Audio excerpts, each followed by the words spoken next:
बार कालिदास जी को अपनी शिक्षा के बल पर प्राप्त मान और प्रतिष्ठा के कारण बहुत अहंकार हो गया।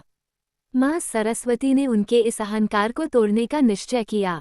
एक बार जब कालिदास जी कहीं जा रहे थे तो उन्हें रास्ते में बहुत प्यास लगी। तो उन्होंने अपने आसपास देखा कि कहीं पानी मिल जाए, परंतु कहीं पानी दिखाई नहीं दिया। तभी उनकी नज़र एक बूढ़ी महिला की ओर गई जो अपने घर के बाहर बैठी थी। कालिदास जी उनके पास गए और बोले, माते पानी पिला दीजिए, बड़ा पुण्य होगा। स्त्री बोली, बेटा मैं तुम्हें जानती नहीं, अपना परिचय दो, मैं अवश्य पानी पिला दूंगी।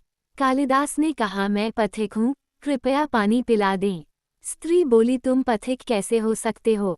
पथिक तो केवल दो ही हैं, सूर्य व चंद्रमा, जो कभी रुकते नहीं, हमेशा चलते रहते हैं। तुम इनमें से कौन हो, सत्य बताओ। कालिदास ने कहा, मैं मेहमान हूँ, कृपया पानी पिला दें। स्त्री बोली, तुम मेहमान कैसे हो सकते हो? संसार में दो ही मेहमान हैं, पहला धन और दूसरा यौवन। इन्हें जाने में समय नहीं लगता। सत्य बताओ, कौन हो तुम? अब तक के सारे तर्क से पराजित हताश तो हो ही चुके थे। कालिदास बोले, मैं सहनशील हूँ, अब आप पानी पिला दें। स्त्री ने कहा, नहीं, सहनशील तो दो ही हैं। पहली, धरती जो पापी पुण्यात्मा सबका बोझ सहती है, उसकी छाती चीरकर बीज बो देने से भी अनाज के भंडार देती है। दूसरे पेड़ जिनको पत्थर मारो फिर भी मीठे फल देते हैं। तुम सहनशील नहीं, सच बताओ तुम कौन हो? कालिदास लगभग मूर्छा की स्थिति में आ गए और तर्क वितर्क से झल्लाकर बोले। कालिदास बोले, मैं हठी हूँ। स्त्री बोली, फिर असत्य, हठी तो दो ही हैं, पहला नख और दूसरे केश, कितना भी काटो बार बार निकल आते हैं। सत्य कहे, ब्राह्मण कौन हैं आप? कालिदास पूरी तरह अपमानित और पराजित हो चुके थे। कालिदास ने कहा, फिर तो मैं मूर्ख ही हूँ। स्त्री ने कहा, नहीं, तुम मूर्ख कैसे हो सकते हो?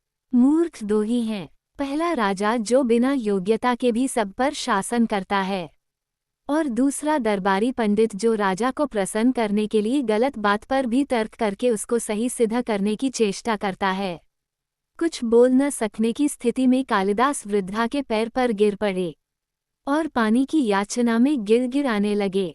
वृद्धा ने कहा, उठो वत्स। आवाज सुनकर कालिदास ने ऊपर देखा तो साक्षात माता सरस्वती वहां खड़ी थी। कालिदास पुनः नतमस्तक हो गए।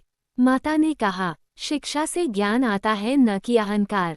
तूने शिक्षा के बल पर प्राप्त मान और प्रतिष्ठा को ही अपनी उपलब्धि मान लिया और अहंकार कर बैठे, इसलिए मुझे तुम्हारे चक्षु खोलने के लिए ये स्वांग करना पड़ा।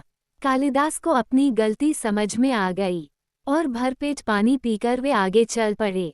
शिक्षा, विद्वत्ता पर कभी घमंड न करें, यही घमंड विद्वत्ता को नष्ट कर देता है। दो चीजों को कभी व्यर्थ नहीं जाने देना चाहिए, अन्न के कण को और आनंद के क्षण को।